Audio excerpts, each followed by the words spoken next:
사람들은 누구나 복받기를 원합니다. 복받기 싫어하는 사람이 있을까요? 동서고금 남녀노소 누구나 복은 좋아합니다. 중요한 것은 복이 어디에서부터 오는지를 아는 것입니다. 복이 하늘에서부터 온다고 생각하기 때문에 중국인들은 한자로 복자를 거꾸로 붙여놓고 거꾸로 전도된 복, 도복 그래 놓고는 복이 도착했다, 도복 발음이 같거든요. 도착하다, 뒤집어지다. 그래서 거꾸로 붙여놓고는 복이 도착했다고 그렇게 해석을 합니다. 사실 하늘에서 복이 온다는 말은 반은 맞는 말입니다. 하늘 자체가 복을 주는 게 아니지만 하늘에 계시면서 그곳에서 온 세상을 통치하시는 하나님께서 복을 주실 수 있는 능력이 있으신 분이고 또 자기 백성들에게 복을 주시는 분이십니다. 사람들의 관심은 어떻게 복을 받는가, 또 받을 수 있는가 하는 어떻게에 있지만 정작 복을 주시는 하나님의 관심은 사람 자체에 있습니다. 무엇을 해서 복을 받을 수도 있지만 무엇을 해서 일반적으로는 복을 받는 게 아니고 하나님이 원하시는 사람이 되면 복을 받게 됩니다.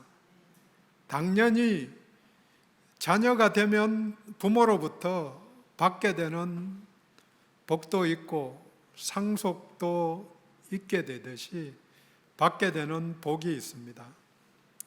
근데 관련해서 복을 받은 사람에 대해서 연결된 두 종류의 사람이 있음을 알고 구별할 필요가 있습니다.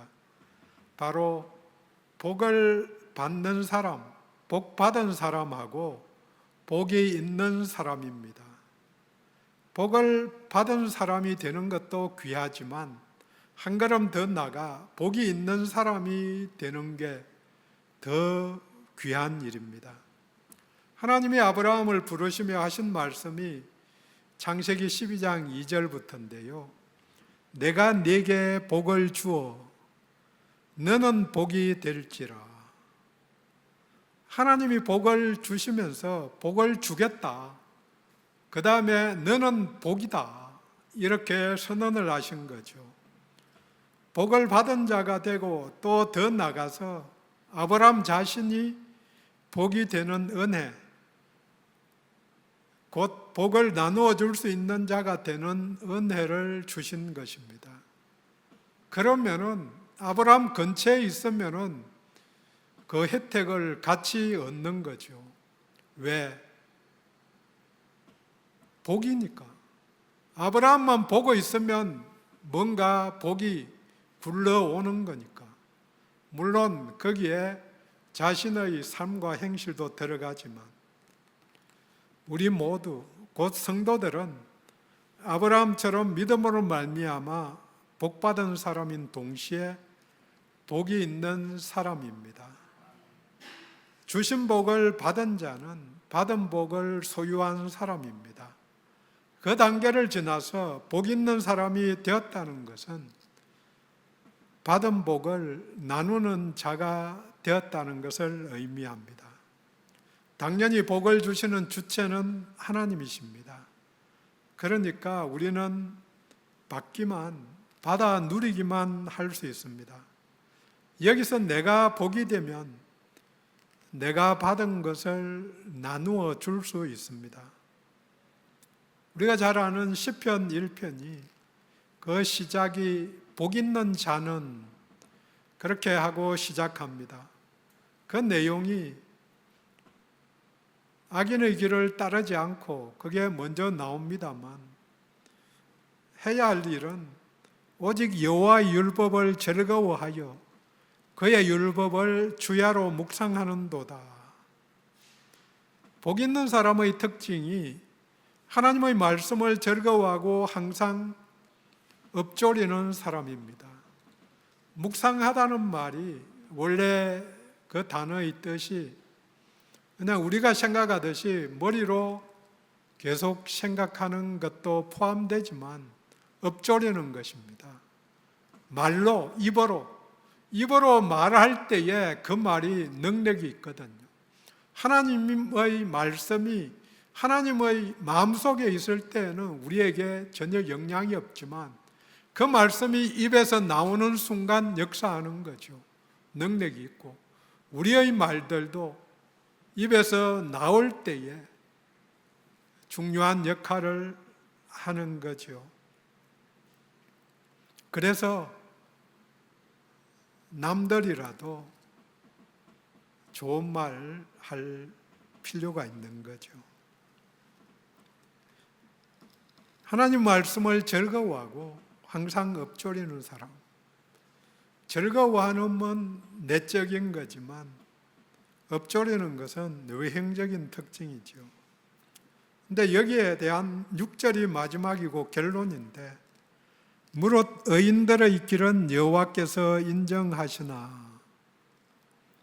복 있는 사람은 곧 의인들인데 하나님께 인정을 받는 사람이다. 이렇게 정리가 되는 거죠. 복 있는 사람의 내적인 특징이 의인, 하나님의 인정받는 것입니다. 우리가 생각하듯이 의롭다는 게 밖으로 드러나는 의도 있지만 더 중요한 것은 하나님께서 인정하신다. 그러면 의로운 사람이다. 그래서 그 인정을 받은 사람이 영원한 나라로 들어가는 것이지 내가 선한 일들 많이 했다고 하나님 나라에 들어갈 수 있다 없다 가기를 원하지만 아무리 선한 일을 많이 해도 사람은 기본이 악하기 때문에 악한 일이 있다는 거죠. 악한 일을 하나라도 하면 갈 수 없는 거죠. 그래서 선악의 구별과 의인의 인정 자체가 기준이 하나님의 인정이라는 거죠. 하나님의 인정을 받는 자, 곧 의롭다 인정받는 사람이 복 있는 사람입니다. 오늘 본문에 나오는 다윗이 이 특징을 보여주는 사람입니다. 오늘 본문 사무엘하 7장 내용을 다윗 언약 이렇게 부릅니다. 하나님께서 다윗에게 주신 언약이라는 거죠. 이 다윗 언약이 사무엘 상하서, 본문은 원래 히브리 성경은 사무엘 상하가 나누어지지 않은 거죠. 한 권의 책인데 우리는 둘로 나누어서 보지만 거기에 핵심이 뭐냐? 여러 가지 이야기할 수 있지만 다윗 언약이다. 이렇게 보는 분들이 많은 거죠. 성경 전체의 핵심 언약이다. 이 다윗 언약은 그 출발이 다윗의 헌신, 성전을 지으려는 계획이지만 하나님은 그 성전 건축에 대한 계획은 거부하십니다. 하지만 오늘 본문이 포함된 언약으로 엄청난 복을 약속해 주십니다. 간단하게 그 내용을 이야기 드리면 내 이름을 위대하게 만들어 주겠다. 너를 편히 쉬게 하겠다. 여호와가 너를 위하여 집 곧 영원한 나라를 지어주겠다. 다윗이 하나님의 집, 성전을 짓겠다고 말하니까 하나님은 아니다. 내가 내 집을 지을 것이 아니라 내가 내 집을 지어주겠다. 그렇게 약속하신 것입니다. 그 약속대로 영원한 나라를 다윗의 후손인 그리스도 예수를 통해 이루어 주신 것입니다. 아브라함 언약과 시내산 언약을 계승하면서 다윗의 후손을 통해서 영원한 나라를 이어갈 것이라고 선언해 주신 것입니다. 다윗에게 준 이 엄청난 약속의 혜택을 우리들이 받고 있다는 사실이 중요합니다.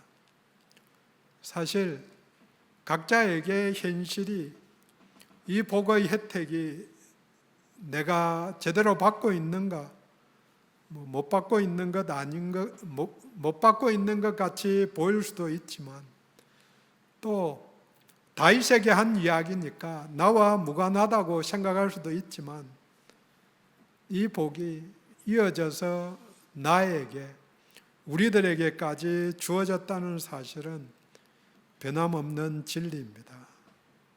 오늘은 그 핵심인 언약이라는 결과, 즉 받은 복의 내용보다 다윗이 복을 받게 된 이유, 복 있는 사람의 특징을 본문을 중심으로 보도록 하겠습니다. 다윗의 특징이자 복 있는 사람의 첫 번째 특징이 바로 사랑의 관계입니다.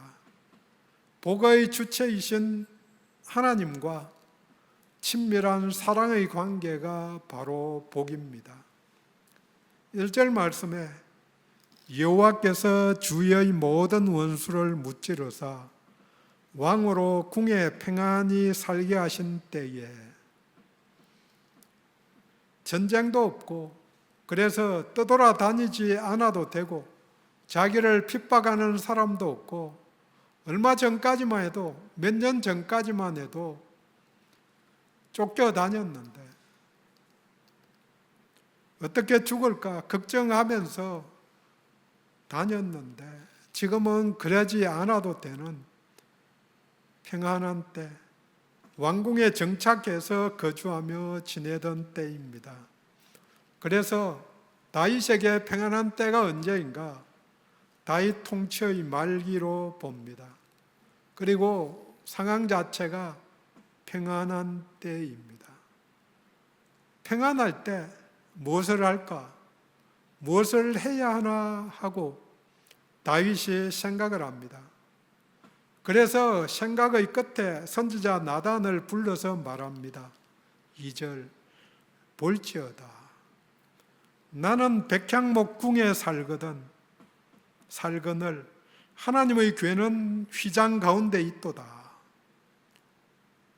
백향목 궁, 어리번쩍한 좋은 집에 난 잘 먹고 잘 살고 있는데, 언약궤가 이동 성막, 성막을 텐트, 그렇게 표현도 하니까요. 성막 가운데 있는 것을 이렇게 좋은 백향목 궁전같이 백향목으로 성전을 지어서 거기에 모시고 싶다.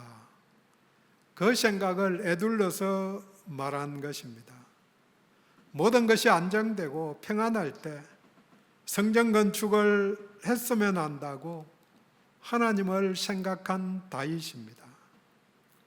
은혜를 입어서 이제 안정이 되었으니까 하나님을 생각한 다윗입니다. 받은 은혜가 크기 때문에 은혜를 보답하려는 마음이 큰 것입니다. 평안할 때, 등이 따스하고 배가 부를 때 은혜에 감사하는 사람이 그리 많지 않습니다. 하지만 감사합니다.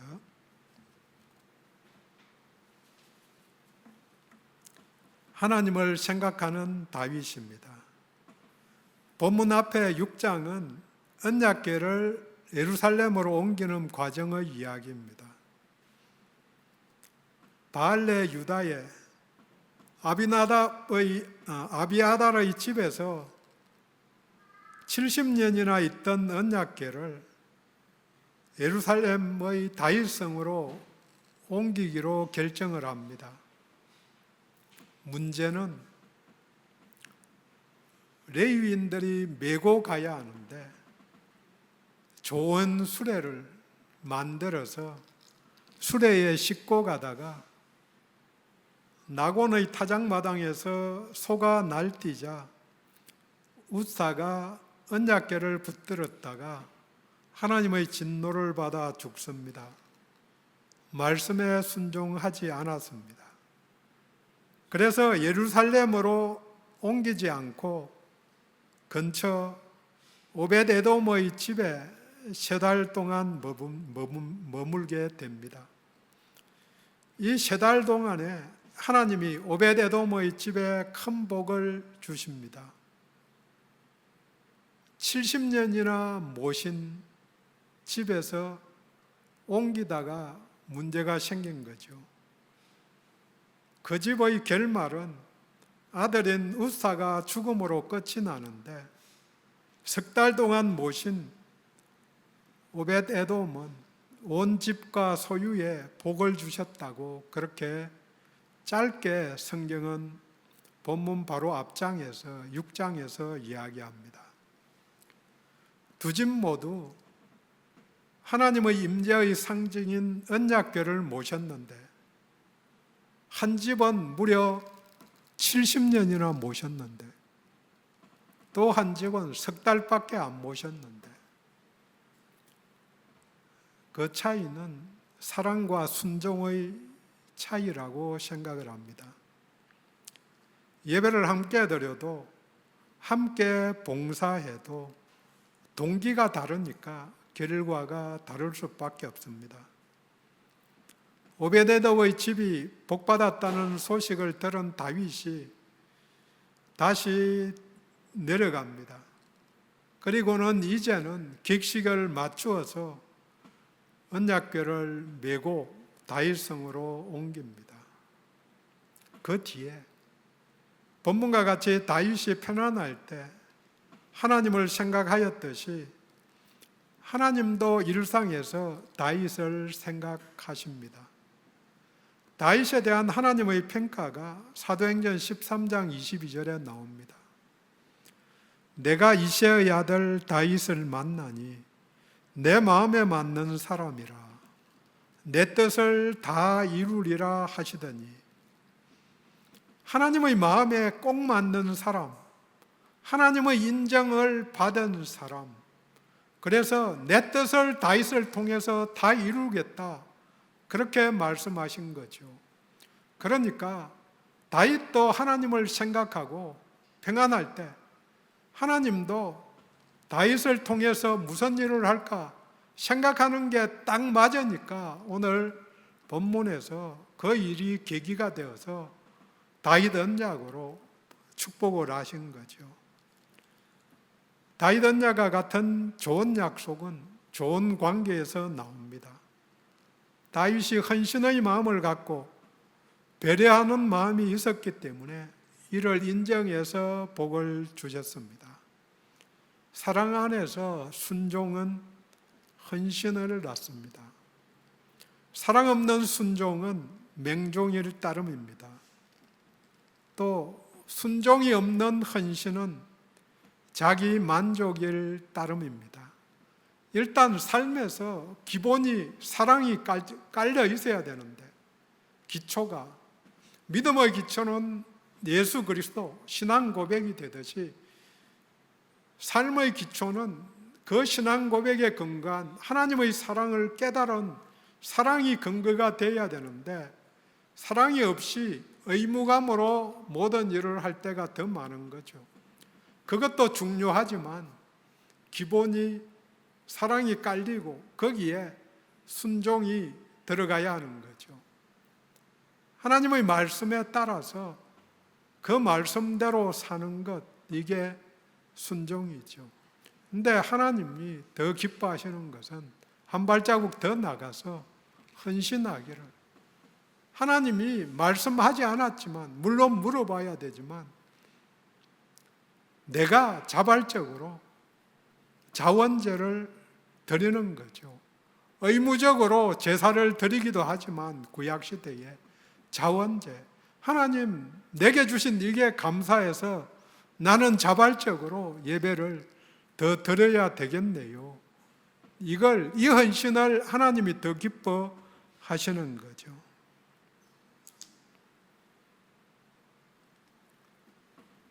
다윗이 성전 건축에 대한 이 마음이 헌신으로 인정되는 것은 사랑이 바탕이고 평소에 하나님의 말씀대로 순종했기 때문에 그게 인정되는 것입니다. 예배당 건축에 대한 이야기를 듣다 보면 많은 곳에서 건축을 하니까요. 순종 없는 헌신, 자기 만족을 위한 제안들에 대한 이야기들을 많이 듣습니다. 사랑의 관계에서는 계획이나 제안이 거부되어도 상처가 없게 됩니다. 사랑해서 내가 자발적으로 드리는데 받고 안 받고는 받는 사람의 마음이지요. 우리는 자발적으로 뭔가를 했을 때에 거부될 때, 나 그거 싫은데 같이 음식 먹으러 내가 오늘 제가 요새 같으면 콩국수 좋아하니까 콩국수 먹으러 갑시다. 그래서 콩국수 먹으러 데리고 가려는데 난 콩국수 싫어. 그러면은 제가 제안을 바꿔서 다른 데로 가겠죠. 근데 싫어해도 그 계획이 내 생각이니까 상대방이 싫어할 수 있는 거죠. 근데 많은 경우에 내가 한 푼, 두 푼도 아니고 엄청나게 쓰려고 그러는데 싫어 그러면 그리 간단한 게 아니지요. 3절에 보면 다윗은 선지자 나단이 왕의 마음에 있는 모든 것을 행하소서. 나단은 그렇게 이야기를 했죠. 하나님께 묻지도 않고. 근데 그날 밤에 나단에게 하나님이 말씀하시지요. 성전 건축 아니다. 내가 언제 그걸 원했냐. 그렇게 아니라고 다윗에게 전하라고 이야기를 해서 전달을 받지요. 다윗에게 전하라는 말이 5절에 내가 나를 위하여 내가 살 집을 건축하겠느냐. 출애굽에서 시내산에서 성막을 만든 뒤 지금까지 나를 위해서 백향목 집을 건축하지 아니하였다고 말한 적이 있느냐. 그렇게 반문하십니다. 그 절이 다윗에게 나단을 통해서 통보되지만 다윗은 거기에 연연하지 않은 거죠. 나중에 솔로몬이 성전 건축 준비하기 전에 거의 대부분을 다윗이 마련해 놓습니다. 거의 대부분의 성전 건축에 필요한 것들을 누군가 할 것이니까 그걸 나는 미리 준비해 놓겠다. 하나님이 나를 통해서 하시겠다고 말씀하지 않았지만 그게 헌신이죠. 어떻게든 내 헌신이 헌신으로 남을 수 있게. 진실한 관계에서는 계획이 거부되어도 상처를 입지 않습니다. 거부해도 좋은 관계가 유지되는 것입니다. 진실한 관계의 표지인 징계에도 거부에도 진리에 근거하지 감정에 근거하지 않기 때문에 불편함은 있지만 상처를 받지 않는 거죠. 모든 공동체나 가정에서 점검해 봐야 합니다. 진실로 사랑의 근거에 있다면 거부도 상처가 아니고 징계도 성장의 발판이 됩니다. 교회에서 징계가 사라졌다고 그렇게 이야기합니다. 싫으면 떠나면 그뿐이니까 징계할 게 징계 하나마나 한 일이 되는 거죠. 하지만 징계가 없는 교회, 징계를 받아들이지 못하는 성도는 자기 믿음이죠. 성장 없는 죽은 믿음일 따름입니다. 남들이 잘못했다고 할 때 겸손히 들을 수 있는 하나님과의 친밀한 관계, 사랑의 관계가 복을 불러옵니다. 다윗의 특징이자 복 있는 사람의 두 번째 특징이 바로 임마누엘, 하나님이 함께 하심입니다. 복의 주체이신 하나님이 함께 하시면 당연히 복이 있습니다. 3절에 나단이 왕께 아뢰되 여호와께서 왕과 함께 계시니, 나단은 함께 하신 하나님 임마누엘 하심을 본 것입니다. 9절입니다.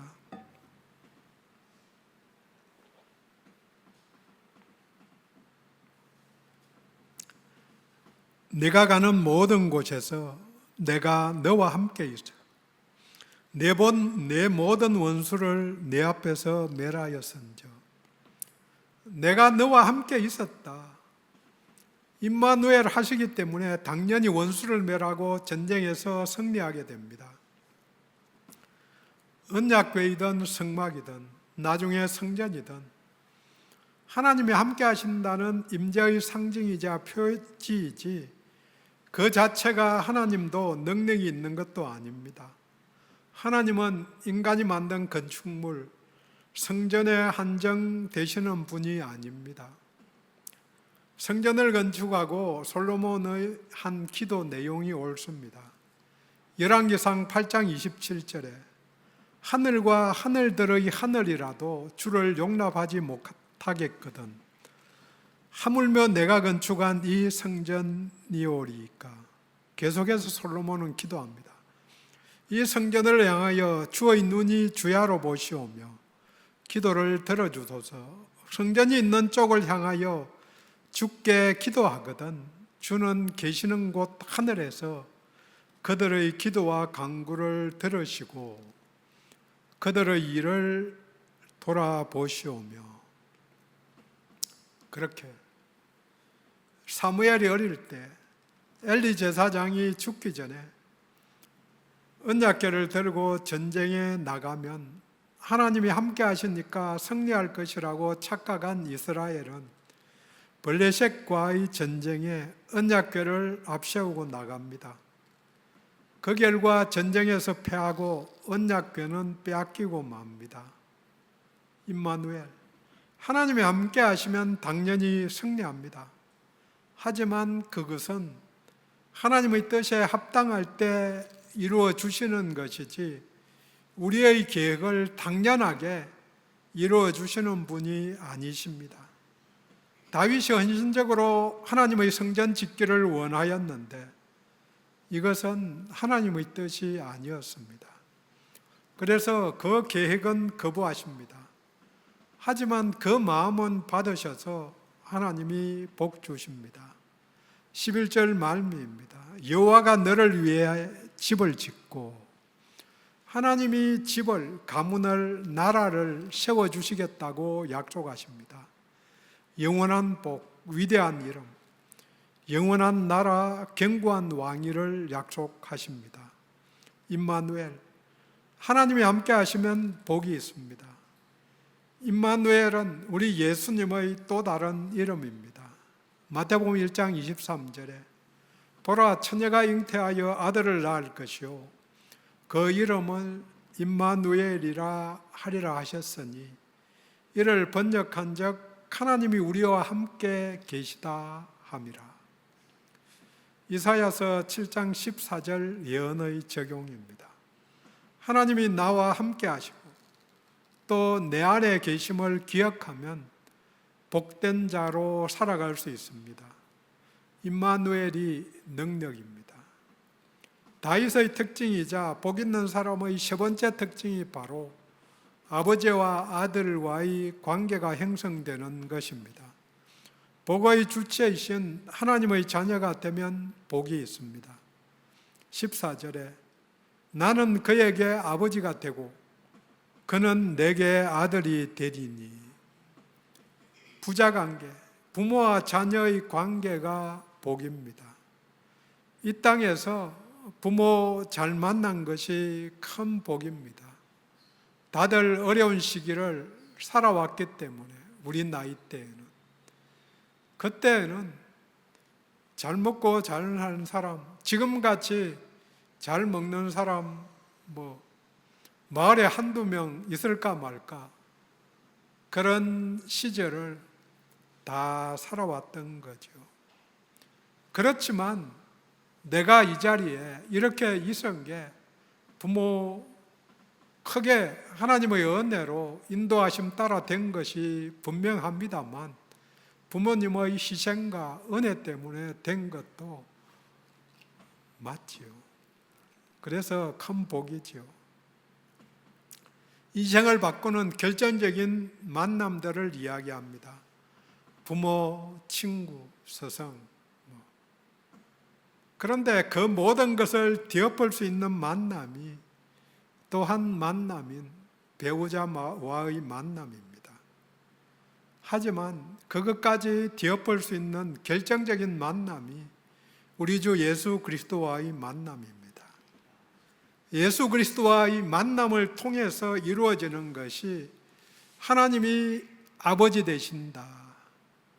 그 관계가 형성되는 거죠. 잘 아시는 대로 요한복음 1장 12절에 영접하는 자, 곧 그 이름을 믿는 자에게는 하나님의 자녀가 되는 권세를 주셨다. 하나님의 자녀됨이 특권이고 권세죠. 또 그게 복된 일이고 복이죠. 하나님과의 만남은 영원과 이때인 이 만남을 통해서 이루어지는 것이 영원이라는 부사가 붙게 되는 거죠. 오늘 본문에서는 13절에 왕위를 영원히 견고하게 하리라, 12절 그의 나라를 견고하게 하리라, 16절 내 집과 내 나라가 내 앞에서 영원히 보존되고 내 왕위가 영원히 견고하리라 하셨다 하라. 16절은 읽지 않았지만 영원이라는 단어가 반복되는 것입니다. 생명이 있으니 당연히 복이 있는 자입니다. 반복하지만 이 언약이 중요한 것은 왕권이 다윗의 후손인 예수 그리스도에게로 연결되고 또 그를 믿는 우리에게도 연결되기 때문에 그리스도 예수를 믿는 믿음을 통해서 그리스도가 아들됨 같이 아들 된 것 같이 믿는 자들도 하나님의 자녀가 되기 때문에 같은 복을 누리고 또 복이 되는 은혜가 임한 것입니다. 잘하는 말씀들입니다. 요한복음 3장 16절에 하나님이 세상을 이처럼 사랑하사 독생자를 주셨으니 이는 그를 믿는 자마다 멸망하지 않고 영생을 얻게 하려 하심이라. 영원함. 아들을 믿는 자에게는 영생이 있고 내 말을 듣고 또 내 보내신 이를 믿는 자는 영생을 얻었고 진실로 너희에게 이르노니 믿는 자는 영생을 가졌나니. 믿는 자는 영생이라는 복을 받은 것입니다. 결국은 영생도 복도 모두 관계 속에서 이루어지는 것입니다. 정리합니다. 성경이 말하는 복 있는 사람에게는 합당한 특징이 있습니다. 모든 관계, 하나님과의 관계입니다.